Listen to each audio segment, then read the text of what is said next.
Pazmiño llegó, mi rancho ya llegó con el corazón.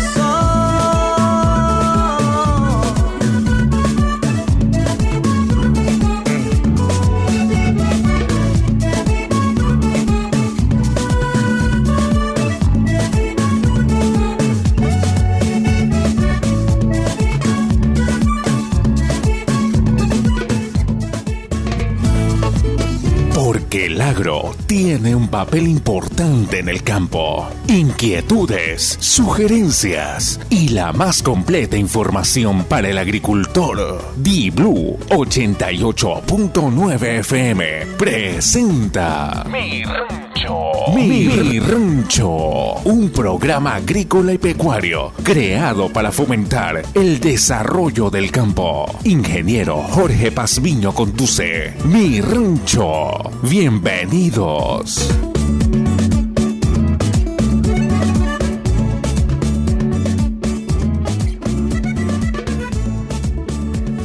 Amigos de Di-Blue 88.9 FM, buenos días, amigos del Facebook, Twitter, Instagram, LinkedIn, de todas las redes sociales.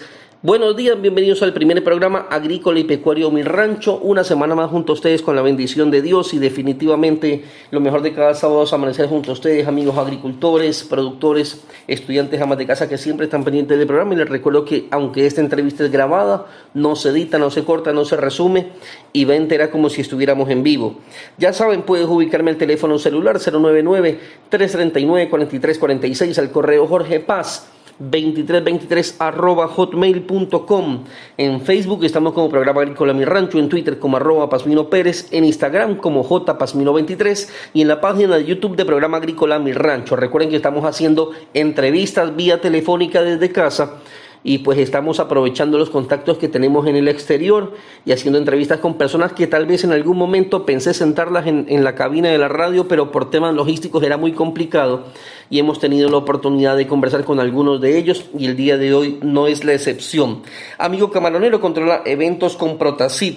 Protacid OX, único ácido orgánico concentrado y no corrosivo del mercado. Encuéntralo en Biosoluciones Agropecuarias, Biomarceli y Solmar Green. Protacid OX es un producto de Biotecdor y recuerda, Protacid OX no necesita pegante. El café Mi Rancho es un café de altura que se cultiva a 1800 metros sobre el nivel del mar en las montañas de una zona muy rica en nuestra región interandina, siendo este café considerado uno de los mejores en su categoría gracias a las características de estas montañas que propician condiciones que mejoran el aroma y el sabor de este café. Ahora también tenemos chocolate Mi Rancho, que es 100% cacao ecuatoriano fino y de aroma, y pues el vino tinto Cabernet Sauvignon. Mi Rancho encuentra los productos Mi Rancho, los encuentras en Guayaquil, en Ahorro Market, ubicado en Kennedy Norte, atrás del World Trade Center, servicio de entrega a domicilio. También estamos en el kilómetro 57 en Chicharrón, también en Super Sano en Plaza Los Ceibos, y también en Chicharrón en su franquicia en la vía San Borondón. En este momento no están funcionando, pero muy pronto se han de reactivar y ustedes pueden obtener nuestros productos allí. Un saludo también a Carlitos Quintana en controles y es el tiempo de conocer a nuestros auspiciantes. Mi Rancho llega a ustedes gracias al gentil auspicio de... Mi Rancho llega a ustedes gracias al gentil auspicio de Café, Chocolate y Vino Mi Rancho, Chemi en Ecuador, Quilol, Biotecdor y Nutrivigor. Y hablando de Nutrivigor, recuerde, amigo agricultor, ya llegó de Estados Unidos el fertilizante Pepa. Nutrivigor, anótelo, Nutrivigor, el único que acelera las cosechas y aumenta el rendimiento de sus cultivos, dándole más billete. Nutrivigor, encuéntralo en todas las agencias de Agripac a un precio Pepa. El compadre Tulio se le recomienda Nutrivigor en Agripac, no se le olvide. Hoy en Mi Rancho, amigos, estaremos con la doctora Sandra Megens. Ella es ecuatoriana, vive en Países Bajos, lo que antes era conocido como Holanda, y pues está realizando un doctorado actualmente en la Universidad de Wageningen, una de las mejores universidades en temas agrícolas del mundo. Así que vamos a hablar con ella, temas bastante interesantes en cuanto a cómo prever inundaciones, sequías, temas que pues nos afectan todos los años aquí al país, así que va a ser una entrevista muy interesante. Ahora sí, Carlitos, vamos con el tema de esta semana. El tema de esta semana es presentado por cortesía de... Bueno, amigos, como les comenté, este segmento es presentado por cortesía de Biotecdor. Estamos con la doctora Sandra Megens. Ella es ecuatoriana, vive en Países Bajos, está realizando un doctorado en la Universidad de Wageningen, espero haberlo mencionado bien, ella después me va a corregir, una de las mejores universidades en el mundo del temas agrícolas. Ella tiene una maestría en ecología marina en Bruselas, Bélgica, y manejo de recursos ambientales también en la Universidad de Ámsterdam. Es oceanógrafa, es graduada en la Universidad de Espol acá en Guayaquil, y pues desde hace mucho tiempo está estudiando en el exterior, trabajando también, y vamos a conocer un poquito más de ella. Buenos días, doctora, bienvenida al programa Mi Rancho. Buenos días y muy agradecida por la invitación. Cuénteme de lo que dije de su biografía, si está bien, hay que corregir algo. No, está muy bien. La verdad es que han sido varios años de mucha experiencia, no solo aquí en Holanda, sino también en el Ecuador. Y con orgullo puedo decir que fui entre las pioneras en los 70, cuando se inició la acuicultura en el Ecuador, en el momento en que había la bonanza de los camarones y se creó la actividad de laboratorios a lo largo de la costa. Esa fue una gran experiencia porque me permitió tener ese contacto con la sociedad, especialmente de las comunidades a lo largo de la costa ecuatoriana, y creo que fue un referente para mí, para el resto de la carrera que he venido ejecutando en estos años, tanto en Latinoamérica como aquí también en Europa. Muy bien, doctora. Sandra Megens me dice, es ecuatoriana, es guayaquileña, estudió en la Universidad de Espol. Cuéntanos un poquito, desde la Universidad de Espol, tengo que entendido que es oceanógrafa, y cuénteme un poquito después cómo evolucionó su carrera, ha llegado a tener 2 maestrías, me parece que está estudiando otra más. Cuénteme un poquito de la evolución de su carrera profesional. Sí, en todo caso he sido una persona muy agradecida porque tuve la oportunidad de que en todas estas experiencias académicas las obtuve a través de financiamiento, lo que se conoce como scholarships en inglés, y que me permitieron poder estar y hacer otros cursos de desarrollo, tanto en la primera maestría en ecología marina como una segunda maestría en el manejo de recursos medioambientales con especialización en clima y agua. En mis tiempos de Politécnica, donde estábamos en Rocafuerte y Loja, éramos apenas 100 mujeres entre 1000 estudiantes, los 10 mujeres en una clase de 100 varones, y nos codeábamos con los mejores estudiantes de toda la provincia y de todo el Ecuador. En eso creo que la Politécnica no ha perdido esa capacidad de atraer lo mejor de la calidad académica, y con todo orgullo digo que soy politécnica en ese sentido. Pero el transcurso de mi carrera se dio con altos y bajos y con mucho sacrificio. En todo caso, siempre me mantuve cerca de los temas más interesantes e importantes que eran relacionados con el Ecuador.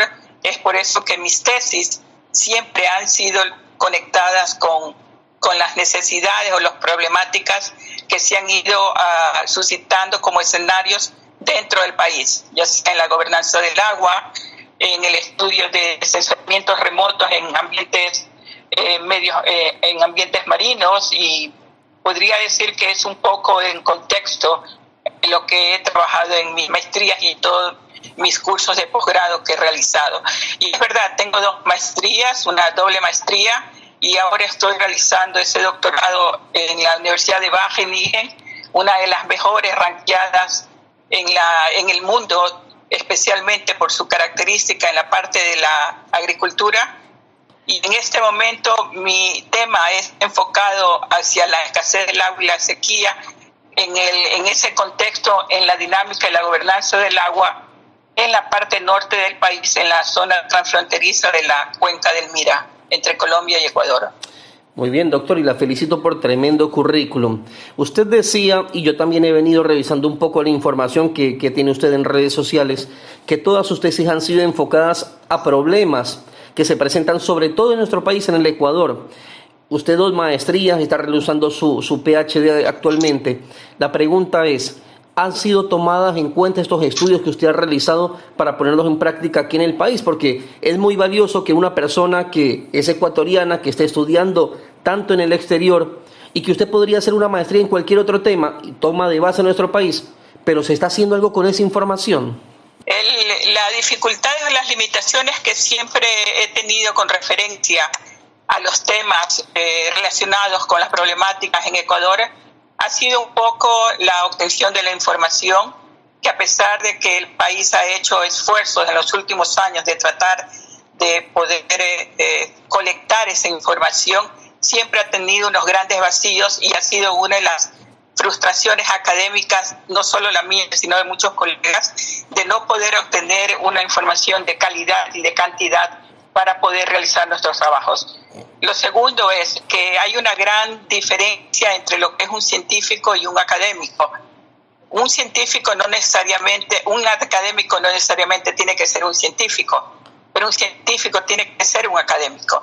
Y el país está inundado de académicos, llamémosle así, y de pocos científicos. Y el trabajo científico, que tiene que ser encaminado a ser un trabajo representativo, muchas veces tiene la dificultad de poder ser entendido y utilizado. Entonces, ese análisis y esa transferencia del conocimiento a la práctica y asimismo a poder tratar de apoyar en la decisión de la política pública es muy complicado y yo diría complejo. Si parte de mi trabajo ha sido tomado en consideración, me he sentido agradecida porque puedo decir que en este momento, cuando hay alguna autoridad que viene al país, me llama para un tipo de asesoramiento en lo que se refiere al tema de recursos hídricos. En el país mismo hay muchos académicos y pocos científicos que creo están trabajando para reducir ese espacio que existe desde el conocimiento a ser implementado por el servicio público o por la política pública y poder apoyar a las autoridades a tomar mejores decisiones. Qué interesante, y me salté un poquito el tema porque empezamos por allí. Pero yo veía en sus redes sociales que decía que usted trabaja para fortalecer la seguridad hídrica y alimentaria. Cuénteme un poquito de esto.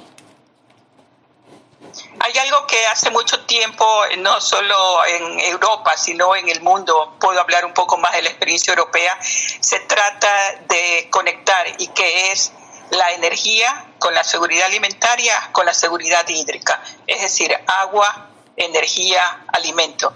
Estos tres componentes no pueden estar separados el uno del otro.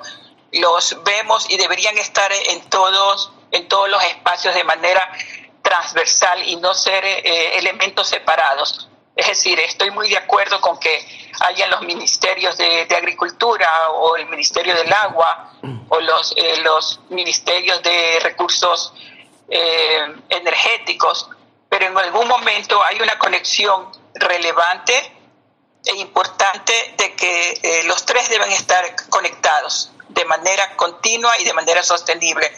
Y en este momento, más que nunca, yo creo que la gran oportunidad del Ecuador es tener esa visión de poder trabajar en esta visión conjunta. Es una visión que en su momento pensamos que era algo importante no solo para el país, sino para toda Latinoamérica, pero yo considero que el escenario que estamos viviendo nos abre nuevamente la oportunidad de poder tener otra planificación diferente de cómo vamos a mirar el Ecuador del futuro. Muy bien, doctora. Y antes de entrar en mucho más materia, ¿qué tal ha sido la experiencia de salir de una universidad como el ESPOL, que es una de las mejores del país? Ahora es una universidad gratuita y que no entra cualquier estudiante allí. Son muy evaluados, lo digo porque tengo un hijo que está haciendo un pre allá y sí es bastante complicado entrar allí. ¿Qué tal ha sido esa experiencia de pasar del ESPOL a universidades como la de Bruselas, como la de Ámsterdam, ahora en la que está de Wageningen? ¿Qué tal ha sido la experiencia? ¿Estamos preparados los alumnos graduados en Ecuador para dar ese salto allá? Bueno, la verdad es que mi experiencia personal podría resumirse de esta manera. Después de 10 años de haber salido de la Politécnica, entro a una maestría en la Universidad de Bruselas, de las cuales me gradúo con cum laude. Es una valoración alta en cuanto al trabajo que hice en esos 2 años y del cual me siento muy satisfecha. lo que yo he comprobado con estudiantes que han venido de Ecuador hacia las universidades, sobre todo en un programa que el Ecuador abrió hace un par de años para que los estudiantes puedan acceder a universidades de calidad en el mundo, es que tuvieron un estrés y una presión muy fuerte al no poder cumplir con las demandas de los niveles de estas universidades. Las universidades que, sobre todo las que están mejores rankeadas, no solo en Holanda, sino en los países de Europa, son universidades que tienen una demanda en cuanto a la calidad de los estudiantes sumamente elevada. Y la SPOL, el problema de SPOL no era entrar, como siempre nosotros decíamos. El problema de SPOL era poder terminar la carrera. Yo soy agradecida porque la terminé, pero yo diría que el problema de SPOL en su calidad no solo es conseguir el entrar, sino el conseguir permanecer, sobrevivir y graduarse. Las universidades, en cambio, en Europa son 10 veces más que eso, 100 veces más que eso.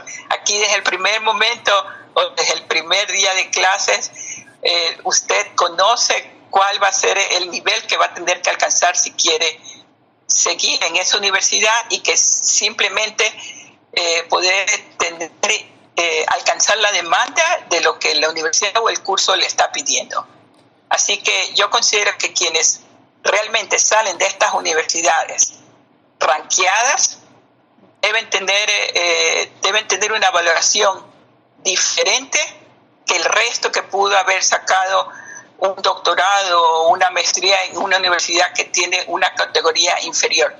No porque no sea el valor de ese estudio sea algo apropiado, sino porque el esfuerzo de mantenerse en este tipo de universidades ya lo dice todo. Simplemente ahí está por algo algunas universidades son ranqueadas cada año en los diferentes aspectos de la universidad. No es solo en una área, sino en diferentes tipos de niveles. Ya me hizo asustar usted, solo con lo que dijo me dolió la cabeza. Yo tengo una... Bueno, tengo las historias malas también que quisiera no decirlas, pero fui una de las que realmente no estuvo de acuerdo a que nuestros estudiantes, sin tener la preparación, hayan sido enviados no solo a países donde algunos de ellos no sabían el idioma, sino que tuvieron un estrés de separación familiar que a veces no lo pudieron superar, y hubieron casos de muchachos que lamentablemente no pudieron con esa presión. Uh-huh. Ahora, es muy difícil, es sumamente fuerte la parte académica, que en algún momento, si uno se esfuerza, la puede alcanzar, pero hay una parte psicológica dentro de nuestro contexto familiar y social de sociedad, que también nos debe preparar para poder tener esta otra experiencia, que es salir del país, la separación y todo lo que va a incluir este tipo de experiencias, definitivamente. Sí, así es. Yo tengo una prima que también se ha dedicado a estudiar mucho y ha tenido la suerte de estar en 2 buenas universidades de Estados Unidos. Ahora creo que estaba en la China, le tocó regresarse, pero está en la China, y el tema de estudio es supremamente... O sea, ellos viven para estudiar, al menos ella vive para estudiar. Es muy complicado, y espero que algún momento el país pues pueda regresar al país y el país se beneficie de todos los conocimientos, así como de los suyos, doctor, en algún momento puede estar aquí también y el país se beneficie de todo lo que usted está aprendiendo por allá. Sigamos con el tema. Yo veía dentro de los escritos que usted hace, algunos para el diario El Telégrafo, que hablaba mucho de la sequía que se vive aquí. Aquí hay, como usted lo sabe, hay 2 épocas muy marcadas: el invierno, que es demasiada agua, inundaciones por todas partes, y la época de verano, que es sequía prácticamente por todos lados también. Es un problema que tenemos en nuestros campos, que preocupa, pero no lo suficiente a nuestras autoridades, porque estamos metidos en la cabeza de que, bueno, en invierno tenemos que aguantar inundaciones porque eso es natural, y en verano tenemos que soportar sequías porque también es natural. Pero usted decía que hay cosas que se pueden hacer sobre este tema. Hablemos sobre todo de la sequía. ¿Qué se puede hacer, doctora, para manejar una sequía de una manera adecuada y no nos afecte tanto en el sector agrícola? Bueno, una de las cosas que me motivaron realmente a tocar este tema es justamente porque la mayor preocupación en los últimos años y la inversión que los gobiernos han hecho ha sido justamente en la prevención. Hemos tenido un enfoque más reactivo que proactivo en cuanto al desastre, a las inundaciones, a los fuegos, a los desastres naturales como el terremoto, etcétera. Pero usualmente el tema sequía no ha sido tomado en consideración por algo muy simple que a veces yo lo comento y quizás no de la mejor manera. Cuando usted tiene la presencia de la sequía, usted no cuenta muertos. Es un fenómeno muy atípico, diferente. Es una característica del clima. En muchas regiones esta característica es bastante normal y a veces es un fenómeno recurrente. Puede ser una situación temporal, a diferencia de la aridez, que es la escasez de lluvia, y que esta es una característica más permanente de un clima de una región. La sequía en el país no se la ha considerado porque en los históricos de los cuales yo he estado trabajando ha sido una normalidad el trabajar con 2 estaciones, seca y lluviosa, tanto en las provincias, en la parte rural como en la parte urbana. Y algo que me parece interesante, fuera de que haya un poco más de atención y debate sobre la sequía, es un cambio de lo que yo llamo de patrón, que tiene 2 enfoques. El uno, si queremos realmente, y me voy a referir en este momento al agricultor, es enfocar, evidenciar que existe un patrón de variabilidad climática que ya no se conecta o ya no es semejante a lo que por muchos años hemos experimentado de esperar la época de lluvia y esperar la época de sequía. Y que a través de ese patrón hemos trabajado y hemos decidido cómo realizar nuestras cosechas, hemos decidido qué productos escoger para el uso de la tierra.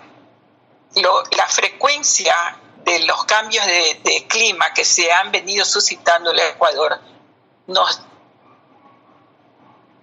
a que tenemos que considerar que existe un cambio en en estos patrones climáticos que debemos estar alerta para no tener unas variaciones tan fuertes como las que se han dado en los últimos años y que para muchos agricultores han significado pérdidas inmensas en la parte económica. Pero ¿qué sucede? ¿Cómo enfrentar algo que no conocemos? La sequía es algo particular porque no tiene un momento de inicio y, aunque le parezca mentira, tampoco tiene un momento de finalizar el fenómeno. Es decir, es un proceso que se viene dando, es una incertidumbre muy grande y es una complejidad muy fuerte de no saber en qué momento se va a dar el mayor proceso en cuanto a las características que la sequía como impacto va a ejercer en el caso del agricultor. ¿Qué es lo interesante? A pesar de que tiene una baja capacidad de monitoreo y de control, existen modelos que se pueden implementar al conseguir y al tener toda esta información de las precipitaciones que se dan, valores de humedad, etcétera, y más que todo el conocimiento tradicional del propio agricultor para poder proyectarnos hacia una planificación más coordinada de qué es lo que va a enfrentar el agricultor en los próximos meses. Y no sé si se está dando, eso se debería dar. Ahora, hay una intervención segmentada y desarticulada que se debe dar en los territorios. ¿Qué sucede? Generalmente los planes que se hacen desde los ministerios generalmente son planificaciones en territorios, ya sea a nivel zonal, ya sea a nivel provincial, Y yo considero que las dinámicas en el territorio son diferenciables.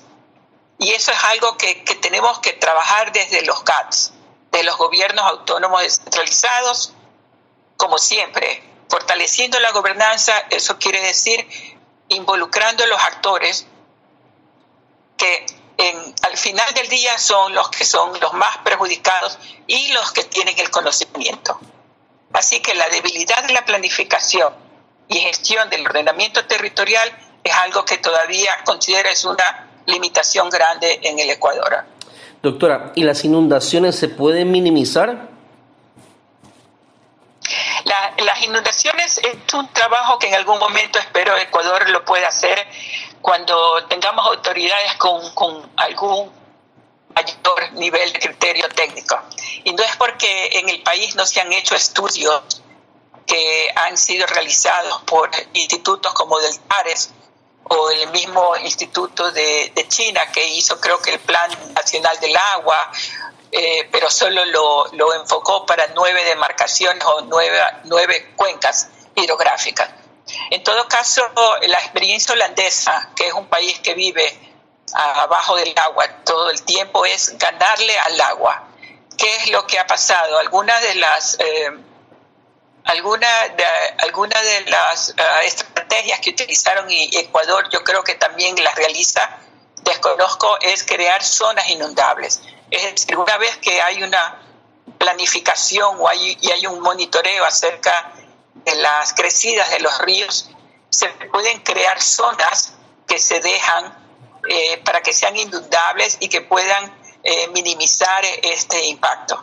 Estas propias zonas se las puede utilizar como zonas para algún tipo de otra producción. Eso en primer lugar. En segundo lugar, se debe intensificar y mejorar el monitoreo meteorológico en el país.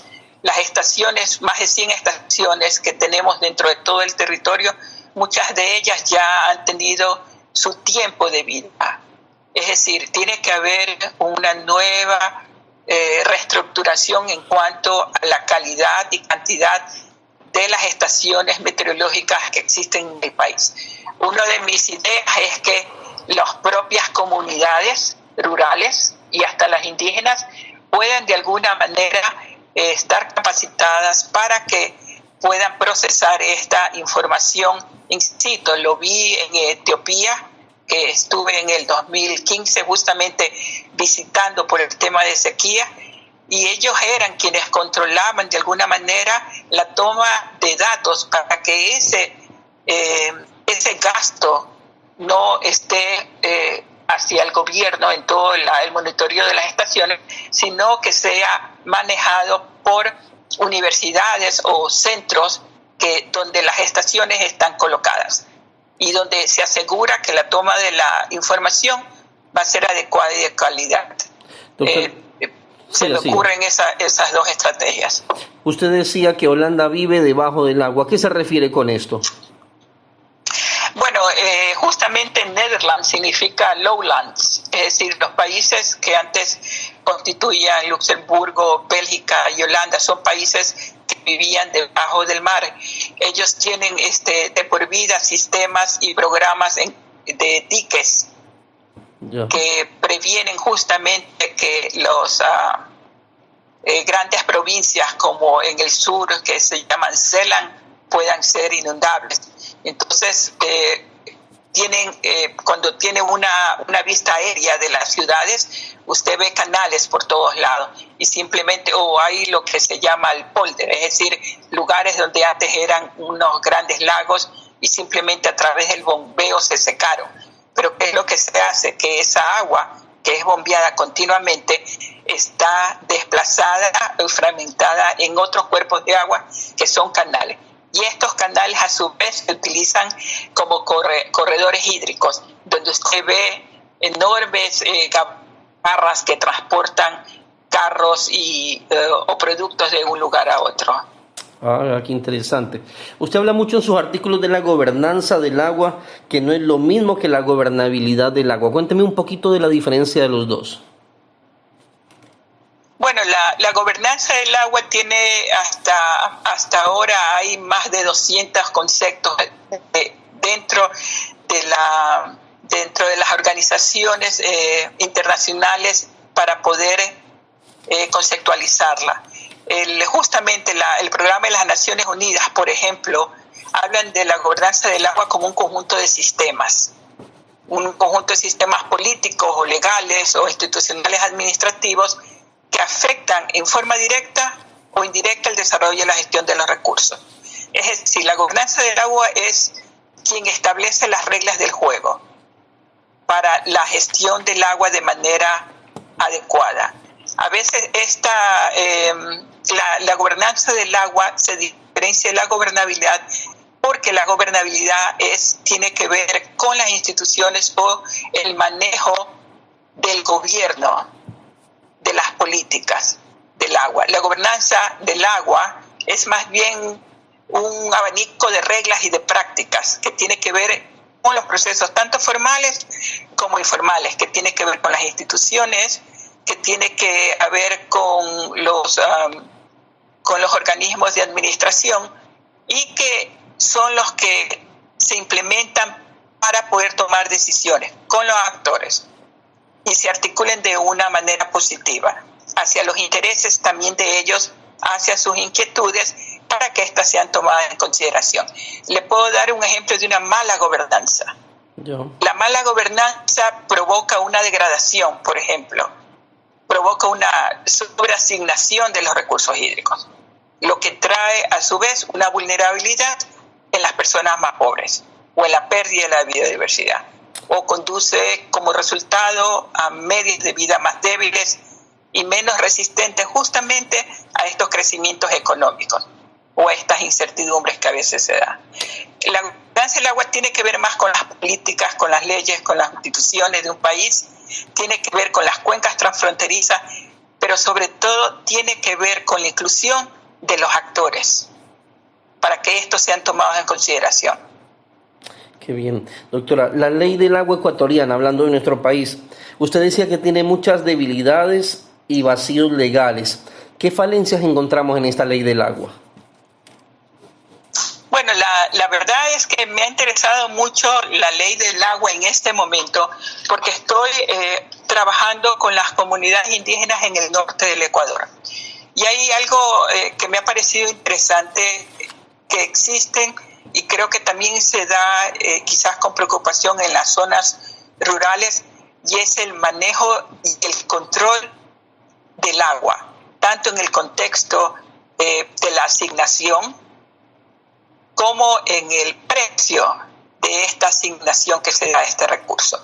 En la Constitución del 2008 se habla del agua como un recurso que es de carácter público. Aquí lo que no se entiende es que el agua no pertenece a nadie. Lo que se controla de alguna manera desde el precepto de las leyes del agua o de la estructura de gobierno es el servicio. Pero no podemos hablar y no se puede aceptar que venga alguien y diga: yo tengo derechos sobre el agua. El agua es un recurso, así como el aire, que no tiene dueño. Ahora, ¿qué sucede? Dentro de la nueva ley del agua hay una estructura que habla del control comunitario, la gestión pública y de la gestión comunitaria. Entonces, son dos cuerpos de control muy diferentes. El control comunitario que se le ha dado sobre todo a las comunidades indígenas, que tienen en la parte positiva de proteger las fuentes de agua. ¿Por qué? Porque la mayoría de las comunidades indígenas se encuentran en altitudes donde, debido a su trabajo en la parte agrícola, se encuentran mucho más cercanos a las fuentes de agua, es decir, a los páramos. Y ellos, por una tradición histórica, han sido quienes han protegido justamente el recurso. Ahora, con todo el derecho de la tradición, ellos han sido siempre los protectores y deben seguir siendo considerados. ¿Qué sucede? Dentro de la nueva ley del agua existe una gestión administrativa pública que de alguna manera tiene un poco más de control o tiene el control sobre la decisión final del uso del agua. A pesar de que la gestión comunitaria tiene el control en sus comunidades de ellos cobrar y decidir a quién darle el agua o las concesiones de manera organizada y justa, la administración pública al final es directamente quien controla y tiene la última palabra. ¿Y quiénes son ellos? Los que deciden, en el caso de las infraestructuras, cómo estas van a ser, cómo estas se van a dar, dónde se van a poner, y eso ha traído un conflicto muy grande y sigue trayendo un conflicto muy grande en estas dos gestiones. Lo que la ley del agua no permite es una gestión administrativa mixta. No existe lo público comunitario, aunque esta experiencia se ha dado en otros lugares, o creo que esta experiencia se ha dado dentro del Ecuador, pero en otros escenarios.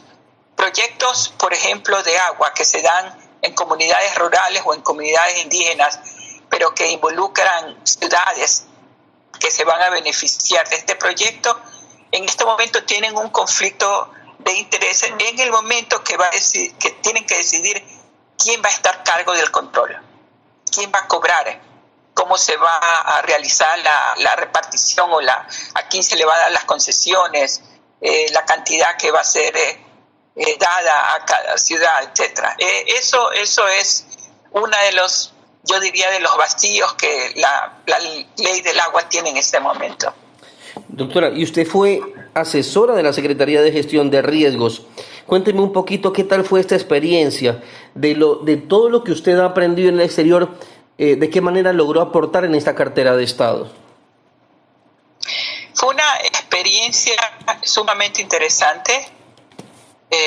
Yo diría que para mí fue más que todo un reto, porque volvía a un Ecuador de una manera diferente. Volví a un Ecuador donde me tenía que sentar con un grupo de autoridades o de directores de alto rango, pero que todavía conservaban eso típico nuestro de que los primeros 5 minutos se hablaba de todo lo que se hizo el fin de semana y no entrábamos a una agenda.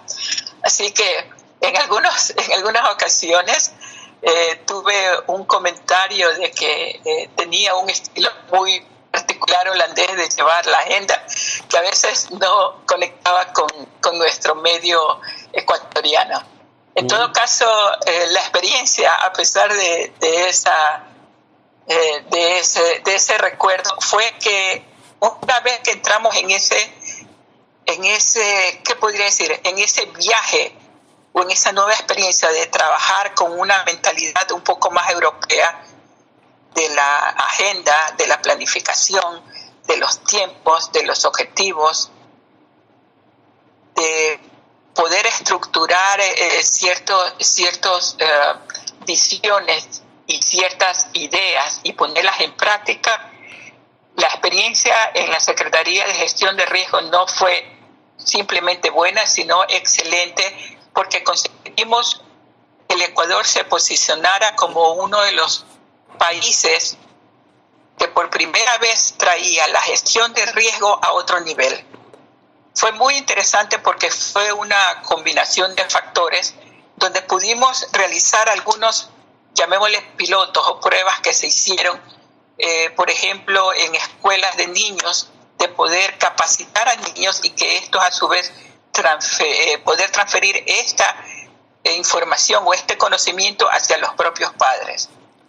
Se quedaron algunos proyectos en el camino, por ejemplo, el que el Ministerio del Deporte, o en ese entonces el Ministerio del Deporte, pudiera otorgar a todos los niños de menores de 10 años o hasta los 10 años en el país clases de natación gratis, porque me parecía imposible que hubieron escenarios, especialmente en las inundaciones, que los niños representaban una vulnerabilidad muy grande en el momento de que habían crecidas en los ríos o en las propias ciudades, o en las propias comunidades y lamentablemente por esta razón fallecían.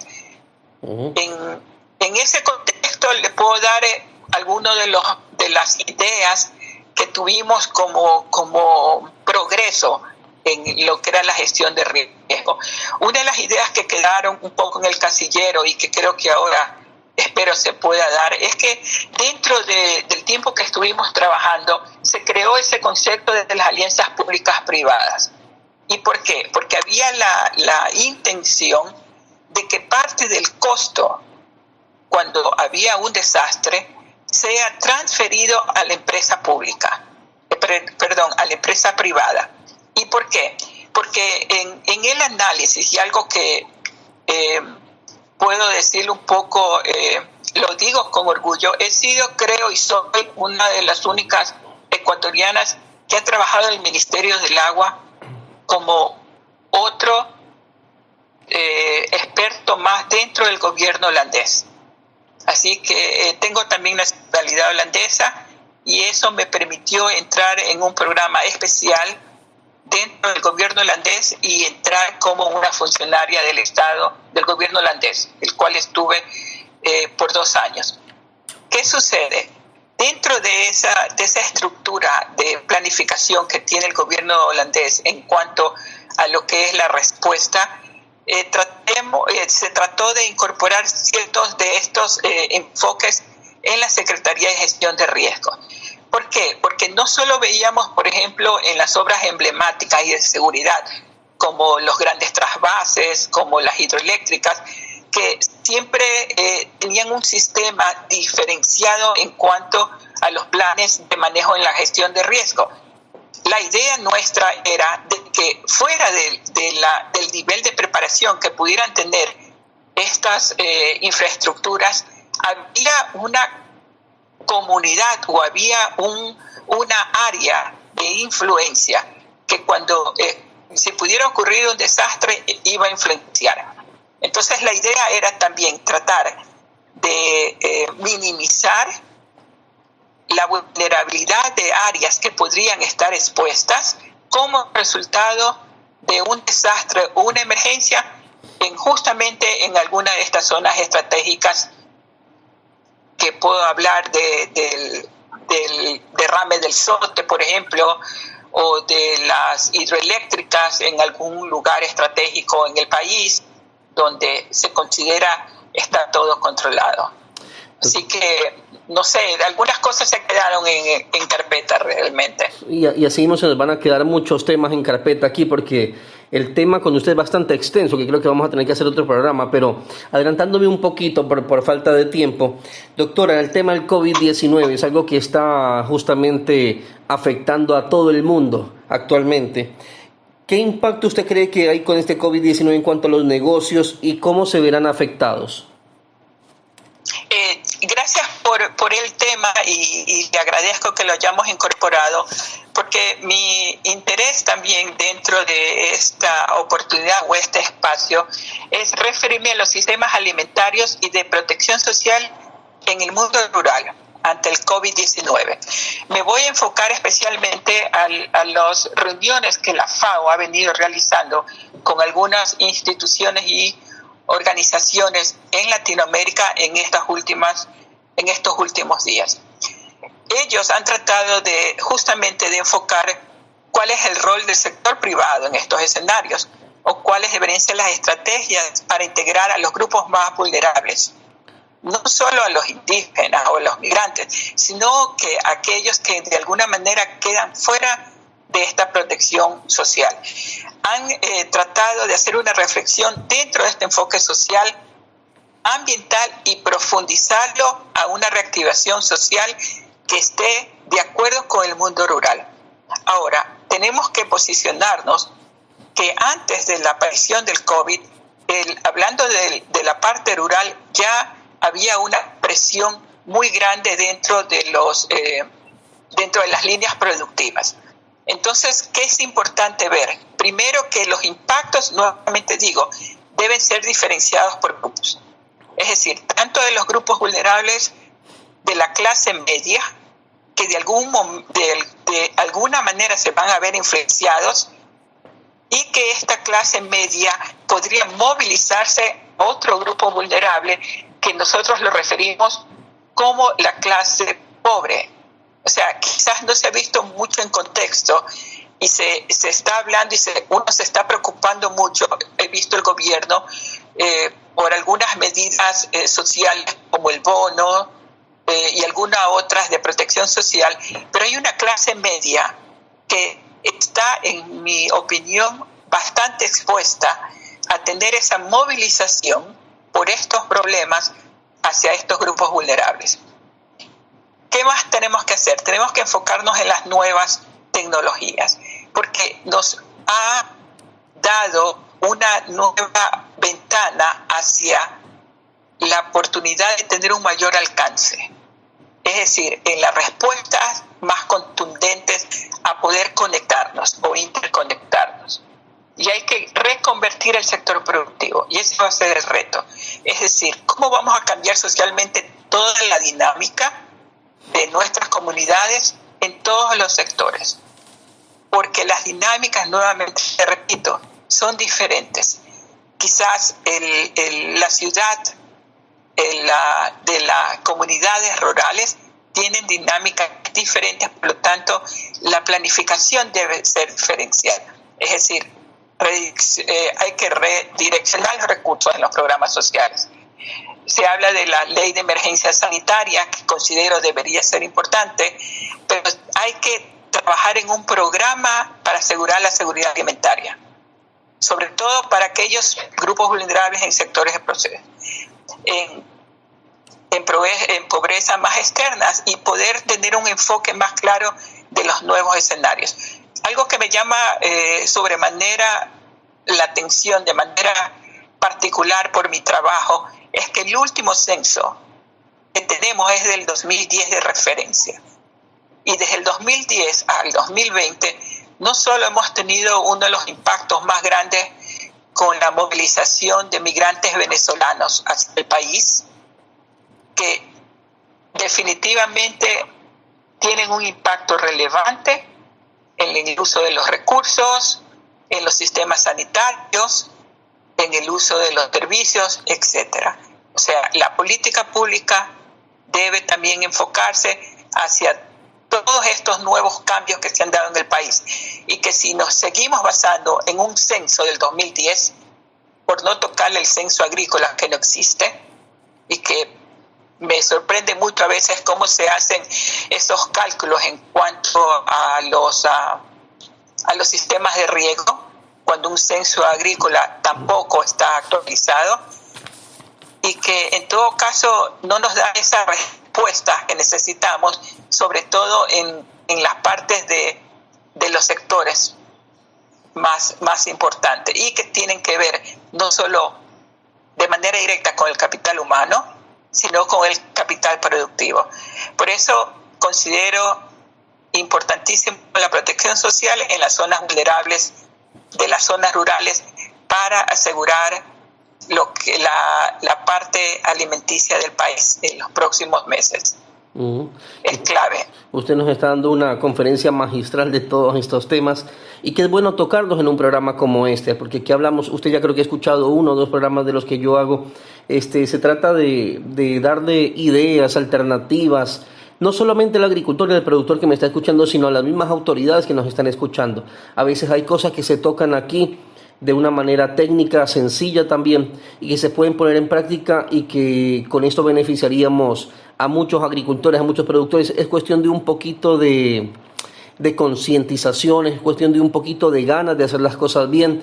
Y pues, como yo le decía, doctora, vía WhatsApp, ya son 10 años que tenemos con este programa, y que con este tipo de temas como el que estamos tocando el día de hoy con usted, aportamos un poquito para que siga creciendo el país y siga desarrollándose la agricultura, que nos lleva a un mundo mucho más competitivo, y que no podemos quedarnos de lado ni ahora ni nunca, y que ahora lo vemos un poco más asustados, porque el petróleo, que era nuestra cobija, pues ya no la tenemos, y quedamos un poco destapados, y tenemos que ver rápidamente cómo activamos un agro que debió haber sido activado hace mucho tiempo atrás o en las épocas de bonanza económica que no lo hicimos y nos dedicamos a hacer otras cosas que no tienen nada que ver.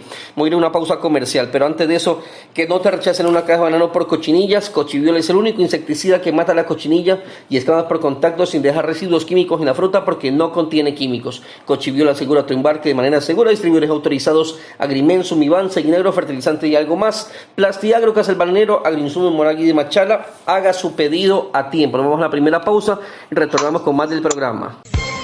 Alerta. Chemie del Ecuador te comunica que personas inescrupulosas están falsificando su producto BC1000. El producto BC1000 es de color ámbar, no es rojo, no es café, no es naranja. Ayúdanos a denunciarlos al teléfono 0990 90 26 16 o al 04 283 57 58. No te dejes engañar. Adquiere nuestros productos solo en distribuidores autorizados en la provincia de El Oro. Estamos en Quinsagro y Geosiembra o directamente en Chemie del Ecuador. Quilol, cuida tu salud y la de tu familia. Limpia tus alimentos antes de consumirlos. Desinfección de manos, equipos y utensilios de cocina. Quilol es un extracto de semilla y pulpa de cítricos. Es bactericida, fungicida y antioxidante natural. Quilol, encuéntrelo en todos los Supermaxi e hipermercados El Coral. Contactos al teléfono 042-836-314 y al celular 0997-387-380. Quilol es bienestar y salud para tu familia.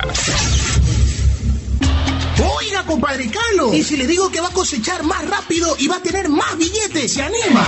¿Cómo es la cosa? Ya llegó Nutrivigor, el fertilizante Pepa de la Yoni. Es una fórmula que tiene todo. Acelera las cosechas y aumenta el rendimiento del cultivo. Oye, compadre Tulio, es decir, más billetes para mi bolsillo. Pero claro, y a un precio Pepa. Cómprelo ya que se acaba. Nutrivigor, el fertilizante Pepa. Encuéntralo en las 186 agencias de Agripac al nivel nacional. Amigos de Mi Rancho, continuamos con el programa. Está con nosotros la doctora Sandra Megens. Ella es ecuatoriana, vive en Países Bajos y como hemos estado ya hablando de algunos temas interesantes sobre la sequía, sobre las inundaciones, cómo prever estas, cómo de pronto estar un poco preparados para esos temas. Hablamos también cómo está afectando el COVID-19 o cómo afectaría el COVID-19 a los negocios, al sector agrícola, sobre todo al sector rural. Doctora, me va a quedar corto el programa, pero no la puedo dejar irse sin conocer un poquito más de su personalidad. ¿No hay ningún problema, doctora? No, no hay problema. En este momento yo me convierto en su psicólogo. ¿Qué personaje histórico? Me gusta mucho Barack Obama.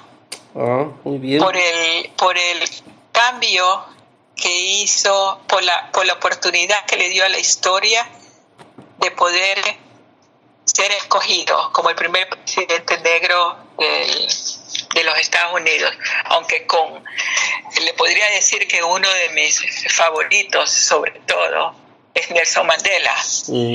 Tanto es así, es que una de sus frases preferidas me motivan: si quieres hacer la paz con tu enemigo, trabaja con él y así se convertirá en tu socio. Interesante. ¿Cuál es el mandamiento más difícil de cumplir para usted? El olvido. Ya. ¿Qué extraña de su niñez? El olor a tierra mojada de la isla Puná. Ah, ¿qué más? ¿Usted pasaba mucho en la isla? El olor a pan de la abuela. Ah, qué rico eso, sí. En 3 palabras, ¿cómo se describe usted? Las voy a decir en holandés. Apasionada. Ya. Testaruda. Ya. Justa. Esta pregunta está más difícil que la que le hice dentro del programa, ¿verdad? No, estaba pensando en holandés, porque aquí hay algo que se llama doorzettervermogen. Es una persona que siempre va para adelante, para adelante, para adelante. Entonces estoy tratando de ponerlo en el contexto en español. Ya. Y yo diría que es una persona testaruda. ¿Qué no le gusta de usted? La impaciencia. ¿Cuál ha sido su mejor trabajo? Mis hijas. ¿Su peor trabajo? No va a decir mi esposo, doctor. No, estaba pensando el no aceptar salir del gobierno holandés, totalmente. Ya. ¿Cuál es su peor miedo? Equivocarme. ¿Qué es lo más importante que ha hecho en su vida? Lo que sigo haciendo ahora, volver al Ecuador. ¿Qué no perdonaría, Sandra? Que pudiera estar en el Ecuador y no se tome en cuenta algunos de los temas por los cuales he estado trabajando hasta ahora. Cuando venga me llama, no hablo de la doctora. persona, hablo de los temas. Cuando venga me llama y tocamos puertas y hacemos escuchar todo lo que usted sabe. ¿Cuándo fue la última vez que lloró? Hace una semana viendo las noticias de Guayaquil. Sí, qué complicado. ¿Cuál es su cantante favorito? Tengo un montón. Uno, la música ha vivido conmigo. Uno. Si puedo recordar y volver a mi niñez, es Charles Aznavour. Ya. ¿Qué ha hecho por amor? Dejar mi país. ¿Su amor platónico? No lo puedo decir. Yo pensé que iba a decir Barack Obama. ¿Cuál es su apodo, doctora? Tampoco lo me puede. Dicen vieja porque jugaba vóley en la Politécnica y era una de las mayores. Ya. Y hasta ahora algunos amigos muy cercanos son los que se permiten decirme de esa manera. ¿Qué alimento no puede faltar en su cocina? Soya. ¿Se encuentra por allá mucha soya? Se encuentra, sí, es algo que es uno de los productos que es, llamémosle, muy de moda. Y lamento que no hayamos tenido el tiempo de comentarle mi experiencia como antena comercial de Corpey, donde enfrenté un poco la realidad del exportador ecuatoriano y del pequeño exportador con la ambición de querer poner su producto en otro país. Ese es otro programa, Fue doctora. interesante. Ese es otro programa que tenemos que hacer. Muy pronto lo volvemos a grabar. Fue interesante. Sí, me imagino. Pude ver la realidad desde las dos veredas, así es. Así es. ¿Qué quería hacer de pequeño usted? Poner un kiosco y vender caramelos, me recuerdo. Después fui un poco más fina y quería ser arquitecta. Qué bueno. ¿Qué opina de la política usted? Soy política. Ya. Estuve como parte de un partido, el Partido Cristiano Democrático, que estuvo por muchos años en el gobierno, como parte del gobierno, y aprendí a hacer política de escuela, que es lo que yo le llamo, ¿no? Estuve candidata para concejal de mi municipio y apoyando las campañas de la Comunidad Europea en el 2002 por 8 años. Estuve involucrada en algunas directivas. Es una manera muy interesante de hacer sociedad. Ya. La gente en Ecuador habla de hacer política. Y yo creo que olvidan mucho que la política no es otra cosa que el servicio hacia la comunidad, hacia la sociedad. O sea, para mí política es hacer sociedad. Muy bien. ¿Usted tiene alguna manía? Me imagino que muchas, no recuerdo. Habría que preguntarle a mi familia. ¿Y qué es lo primero que usted le mira a un hombre? Que no sea guapo. Ay, doctora, ha sido muy entretenida esta entrevista y ha sido muy bueno conocer mucho más de usted y la verdad que se me quedan bastantes temas en el papel para seguirlo tratando con usted, como usted habla de que fue antena de Corpey, y la verdad que el tiempo ya no me da ahora y sería desperdiciando hablar en 1 o 2 minutos sobre su experiencia en Corpey. Más bien, yo la voy a contactar más adelante y en un par de semanas hacemos otra grabación hablando sobre el tema de Corpey, también cómo convertir un desierto, cómo volver verde un desierto y otros temas más que usted también ha escrito en algún diario aquí del país que me parecen bastante interesantes. Doctora, ¿qué tal le pareció el programa? Me pareció sumamente refrescante, le digo, desde que volví a Holanda en el último vuelo humanitario que salió el 25 de marzo de Ecuador. Han sido unas semanas un poco extrañas, sentir que la familia quedó lejos y más que todo Guayaquil para mí en este momento todo es una familia. Y el Ecuador, todo es un hogar. Yo creo que así lo estamos viendo y lo estamos sintiendo, sobre todo aquellos que en mi caso, como yo, siempre estamos atentos a lo que sucede en el país. Me parece un buen espacio para crear sociedad desde el punto desde el sector agricultor, y yo creo que tenemos que trabajar en los roles que tenemos en este momento, en este escenario dentro del país.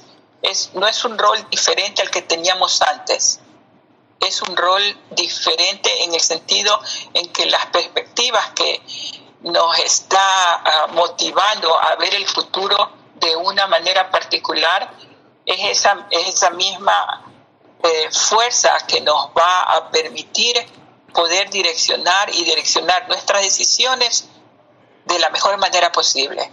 Y yo lo veo como una oportunidad dentro de la desgracia. Y me parece muy interesante porque vamos a estar aquí parados, todos, de alguna manera, pensando por adelante. Y yo le agradezco por haberme dado la apertura para escucharla una hora hoy. Aquí vea esta comunicación vía telefónica desde Guayaquil hasta Países Bajos, lo que antes era llamado Holanda, y pues conocer un poquito más de su experiencia, de lo que usted hace, lo que ha aprendido y algunas estrategias e ideas que nos da para poderlas implementar en algún momento aquí en nuestro país. Doctora, muchísimas gracias por haberme aceptado esta entrevista y pues estamos pendientes para ver si de pronto en alguna semana realizamos otra. Muy agradecida a usted y fuerza para el país, que aquí estamos. Doctora, saludos a toda su familia, que Dios la bendiga, que se sigan cuidando y pues que Dios nos siga protegiendo a todos los que estamos todavía y aún con vida, y a los que han perdido algún familiar, pues que Dios le dé la fortaleza para aceptar estos designios de Él, aceptar estas pérdidas, pararnos y seguir para adelante como usted lo dice. Ok, muy agradecida, que tengan un buen día. Conmigo ha sido todo por el día de hoy, amigos. Si Dios quiere, me escuchan la próxima semana. Mi Rancho, un programa agrícola y pecuario creado para fomentar el desarrollo del campo, bajo la conducción y dirección del ingeniero Jorge Pazmiño. Les esperamos en una nueva edición. Esto fue Mi Rancho. Mi Rancho.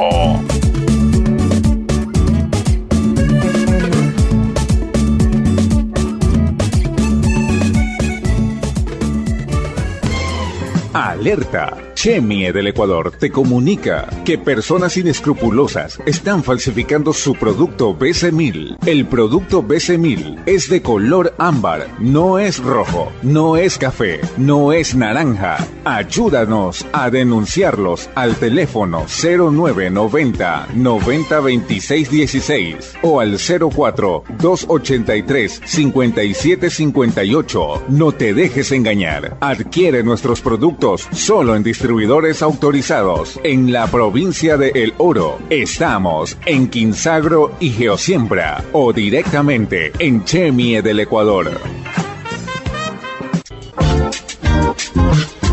Quilol, cuida tu salud y la de tu familia. Limpia tus alimentos antes de consumirlos. Desinfección de manos, equipos y utensilios de cocina. Quilol es un extracto de semilla y pulpa de cítricos. Es bactericida, fungicida y antioxidante natural. Quilol, encuéntrelo en todos los Supermaxi e hipermercados El Coral. Contactos al teléfono 042-836-314 y al celular 0997-387-380. Quilol es bienestar y salud para tu familia.